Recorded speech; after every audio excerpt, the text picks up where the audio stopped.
Okay, let's unpack this. Have you ever known someone whose emotions felt like a real roller coaster? Extreme highs, then sudden, crushing lows. Hmm. Someone who could adore you one day and then fiercely push you away the next. Or maybe you've even felt some of these really intense, contradictory emotions yourself. Yeah. Today, we're doing a deep dive into a mental health challenge that's actually far more common than you might realize, yet often deeply misunderstood. Borderline personality disorder, or BPD. Indeed. And for decades, BPD was, well, it was a diagnostic mystery, really, often just a wastebasket label. Right. But our source material for this deep dive, especially the seminal work, I Hate You Don't Leave Me by Dr. Gerald Kreisman and Hal Strauss, it really shows how far our understanding has come. Their book was huge, wasn't it? Groundbreaking. Mm. It was actually the first to introduce BPD to the public back in 1989. And the updated edition reflects just massive advancements in research and treatment. So our mission today is really to demystify BPD, explore its complex origins, and maybe most importantly, shed light on the surprisingly hopeful prognosis that modern insights offer, hopefully helping to erase some of that stigma. Yeah, absolutely. So if you've ever felt like you were walking on eggshells around someone, or maybe struggled with your own intense emotions that just don't seem to make sense sometimes, this deep dive is definitely for you. Mhm. We'll be pulling out the most important nuggets of knowledge to help you understand not just what BPD is, but why it matters and how it impacts individuals and their relationships so profoundly. Okay. So let's start by trying to paint a picture. What's it actually like to live with BPD or with someone who has it? Our source uses these really powerful, real-life composite stories. Yeah, those are very illustrative. Imagine Jennifer. She's a successful young woman, doing great at work, but then suddenly she's experiencing these crippling stomach pains, wild mood swings, feelings of just deep insecurity. Right. One day she's sophisticated, totally put together. Yeah. The next, maybe she shows up dressed like a child, acting sort of coquettish and then suddenly hostile. She talks about feeling like an empress with no clothes, like respected by others, but terrified they'll see through her disguise. That feeling of being an imposter. Exactly. This fluctuating identity, these rapid shifts, they're absolutely central to BPD, aren't they? They really are. And what's fascinating, maybe even startling, is that while BPD affects about 1.6% of the general population, which makes it one of the most common personality disorders. Wow, 1.6%. That's quite a lot. It is, yet it remains relatively unknown to the public. Mm-hmm. Ask someone about depression or anxiety, and they'll probably give you a basic description, right? Sure. Ask about BPD, and you often just get a blank stare. But among mental health clinicians, it's a different story. It often elicits this kind of deep sigh. Historically, people with BPD were frequently seen as the most difficult, most dreaded, and most to be avoided patients. Oof, that's harsh. It is.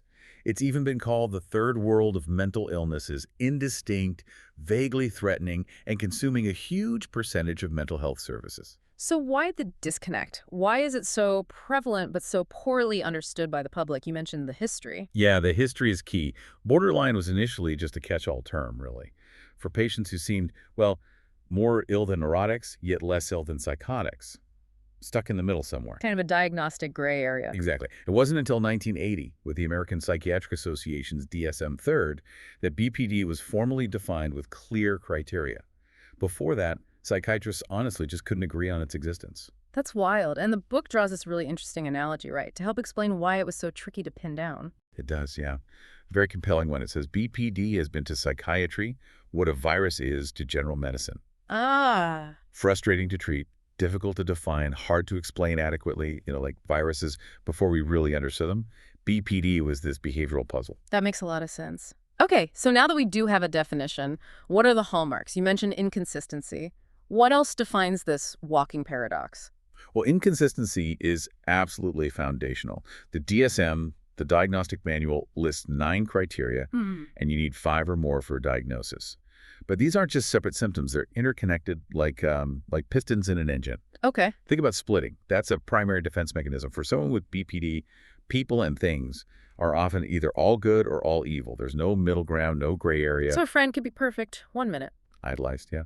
And then the next day, maybe after a small disappointment, they're completely devalued, seen as totally bad, because the person struggles to hold both good and bad qualities in mind at the same time.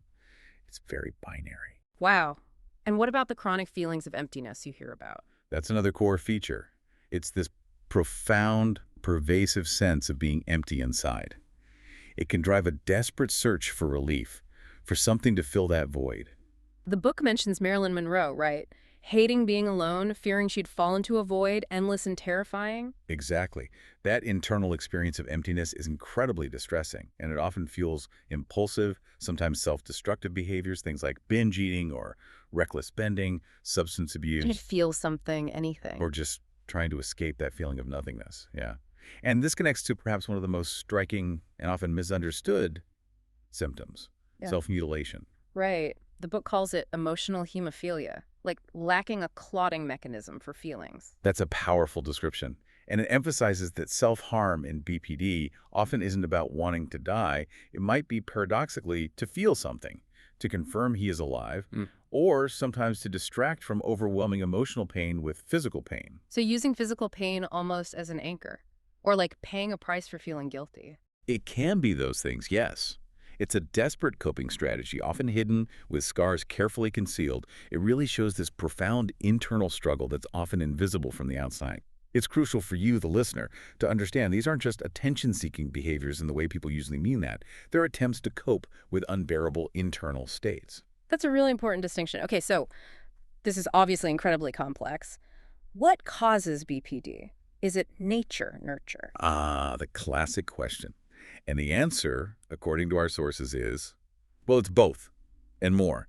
There's no single cause. It's more like a complex tapestry woven from genetic factors, neurobiological ones, developmental experiences, and even social influences. Okay, let's break that down. What about the nature side, the biology? Well, twin studies show significant heritability.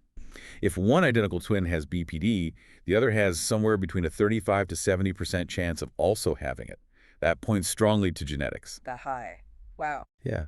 And researchers are identifying specific gene alterations linked to how neurotransmitters work.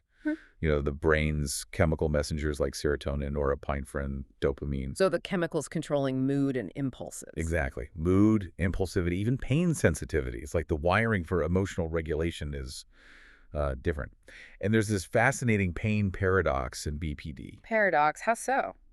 Many individuals with BPD actually show decreased sensitivity to acute pain, especially self-inflicted pain, but greater sensitivity to chronic pain.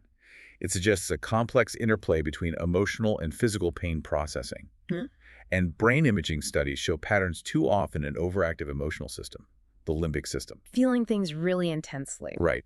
But combined with an underactive prefrontal cortex, that's the part responsible for planning, impulse control, decision-making. So big emotions, but less capacity to manage them, like driving a fast car with weak brakes. That's a pretty good analogy, actually, yeah. Okay, so that's the nature piece. How does nurture early life experiences fit into this picture? That's crucial, too. Developmental theories point to early childhood interactions, particularly around 18 to 30 months. This is when a child is naturally trying to develop autonomy, a sense of self separate from the caregiver. The terrible twos phase. Kind of, yeah. But if parenting during this crucial time is extreme, either way too controlling or really erratic and inconsistent, maybe neglectful, it can seriously hinder the child's ability to develop a stable sense of self, and it can plant deep seeds of chronic fear of abandonment. And this relates back to that splitting idea, doesn't it, developmentally? Absolutely. Object relations theory, especially Margaret Mahler's work, talks about achieving object constancy.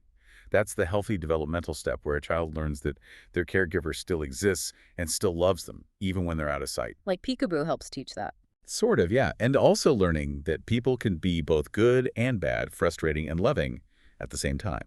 The person with BPD, however, often seems to get stuck at an earlier stage before object constancy is fully developed. So splitting continues good or bad, present or totally gone. The absence of a loved one can feel like complete annihilation, not just temporary separation. Wow. And the book has that poignant example about transitional objects, Yeah. like teddy bears. Yes. For a healthy child, a teddy bear helps them cope with separation. But the source mentions Princess Diana, who even as an adult apparently kept a menagerie of 20 stuffed animals at her bed, calling them my family. 20. Yeah. Her lover noted they comforted her and represented a certain security. It suggests this profound, ongoing, unmet need for that constancy and comfort linked back to that earlier developmental stage. That's heartbreaking, really. Okay, so we have nature, nurture, but the book also brings in a societal angle. It does, and this is quite provocative. Kreisman and Strauss argue that BPD might also be seen, at least in part, as a kind of pathological response to aspects of our fragmented modern culture. How so? What aspects? Things like a loss of historical continuity, the decline of the traditional nuclear family, high divorce rates, people moving around more, less connection to communities, and maybe a growing reliance on virtual interactions instead of face-to-face ones. Okay. The argument is that these shifts can weaken our social rapprochement, those sort of comforting anchors that help us feel connected and know who we are. But isn't that a bit deterministic, like blaming society? Couldn't it just be that modern life makes these underlying vulnerabilities more obvious or harder to cope with? That's a really fair point, and the authors don't suggest society causes BPD directly. It's more that the modern environment might exacerbate existing vulnerabilities. Think about social media. It's called social, but it can lead to more self-absorption and less physical interaction, potentially feeding feelings of loneliness, emptiness, maybe identity confusion, comparing your messy reality to everyone else's curated perfection. That highlight reel effect. Exactly. Remember Kurt Vonnegut's Grandfalloons, meaningless groups people identify with. The authors suggest maybe some online communities function that way today. So the question isn't necessarily, is society creating BPD, but maybe is the way we live now making it harder for vulnerable individuals to build that stable sense of self and connection? Are we just better at diagnosing challenges amplified by modern life? That's a deep question, and it really highlights how complex this is. Which brings us to interactions. Given all this, instability, intensity, splitting, interacting with someone with a BPD can feel, well, really difficult, like walking on eggshells, as we said. It absolutely can. Many partners or family members find themselves in that damned if you do, damned if you don't bind, where it feels like anything they say or do could trigger conflict or intense reactions. So how do you navigate that? Does the book offer any guidance? It offers a very practical framework called the SETI-UP system. It's an acronym. Support, empathy, truth, understanding, and perseverance. Setup. The idea is to balance validation and empathy with clear boundaries and reality. The truth part is particularly important. It's not about blaming the person, but about calmly stating reality, holding them accountable for their actions, not their feelings, and focusing on realistic consequences. Can you give an example of how that might work, like the truth part in action? Sure. Let's say a loved one with BPD frequently makes threats or demands in moments of distress, perhaps threatening self-harm if you don't comply with something immediately. Okay, a crisis situation. Right, support and empathy mean acknowledging their intense pain. I hear how much you're hurting right now, and that sounds awful. But truth means stating the reality and the boundary and the consequence of their action. Threatening suicide is very serious. Because you've said that, I need to call for professional help to keep you safe. That is the necessary step when someone expresses this. So you're not getting drawn into arguing or giving in, but stating a clear, safety-focused consequence linked to their behavior. Precisely. It expresses care while maintaining boundaries and encouraging self-responsibility, or at least appropriate intervention. It prevents you from getting locked into cycles of manipulation or enabling potentially dangerous behaviors. That sounds incredibly difficult to do in the moment, but really important. It is difficult, and that's why understanding your own emotional reactions is crucial. If you're interacting with someone with BPD, you might feel guilt, fear, anger, confusion. Those are normal reactions. Yeah. Recognizing them in yourself, understanding why you feel that way, but choosing not to let those feelings dictate your response in a way that perpetuates the cycle that's a huge part of interacting effectively and healthily. This deep dive isn't just about understanding BPD over there, it's also about understanding the dynamic you might be part of. That makes sense. Okay, this has been a lot to take in, the complexity, the pain. Yeah. But you mentioned earlier there's a surprisingly hopeful message now. Yes. And this is probably the most vital part of our discussion today. For a very long time, BPD was seen almost as a life sentence. Chronic, enduring, poor prognosis. Suicide rates were tragically high, maybe up to 10%. That's incredibly bleak. It was. But modern research, long-term studies, tell a dramatically different story, a much more hopeful one. How different? Get this. Over about a decade, studies show a remarkable 86% of people diagnosed with BPD achieve sustained relief from their symptoms. 86%? Serious. Seriously.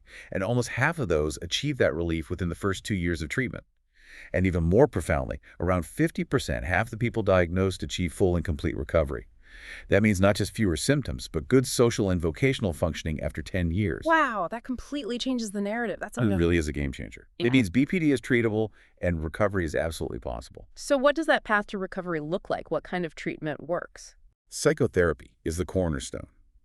Often it's combined with medication, not to cure BPD itself, but to help manage specific symptoms like severe mood swings, anxiety, or impulsivity. There's no single magic bullet pill. Right. But several types of therapy have proven highly effective. The most famous is probably dialectical behavioral therapy, DBT, developed by Marshall Linehan specifically for BPD. I've heard of DBT. What does it involve? DBT is very skills-based. It teaches concrete skills in four main areas: mindfulness, being present in the moment; distress tolerance, getting through crises without making things worse; emotion regulation, understanding and managing intense feelings; and interpersonal effectiveness, navigating relationships, asking for what you need, saying no effectively. So like a practical toolkit for managing life. Exactly. It gives people tools they may never have developed. There are other effective therapies too, like schema-focused therapy or SFT, which helps people identify and change deep-seated negative patterns or schemas from childhood; and mentalization-based therapy, MBT, which focuses on improving the ability to understand one's own and others' mental states, thoughts, feelings, intentions.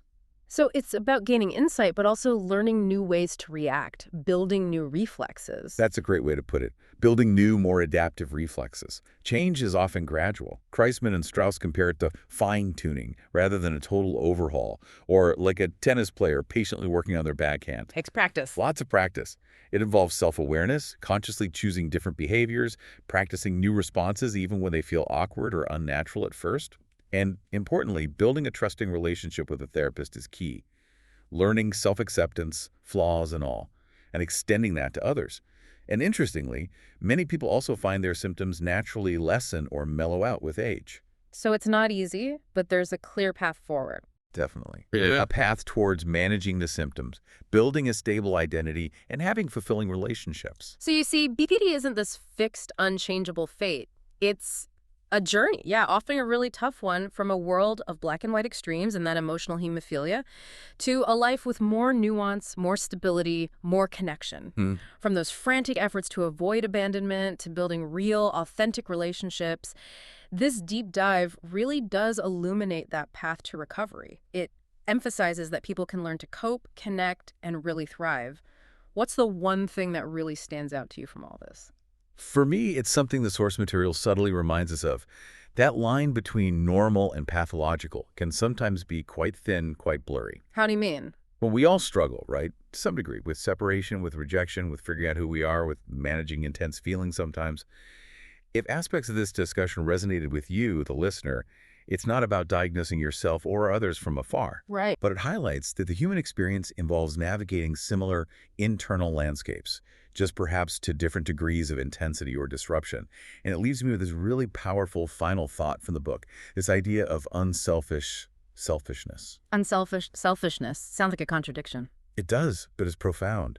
It's the idea that maybe it's only by truly taking care of our own important needs, first understanding our own boundaries, our own emotional needs, getting grounded in ourselves, that we can genuinely, sustainably help and connect with others in a healthy way. It's not selfish in a bad way. It's the foundation for being truly present and supportive for others. Taking care of yourself so you can take care of others. A profound thought to sit with indeed. This deep dive really gives a window into both the challenges and, crucially, the remarkable resilience of the human spirit. Until next time, keep exploring, keep questioning, and keep diving deep.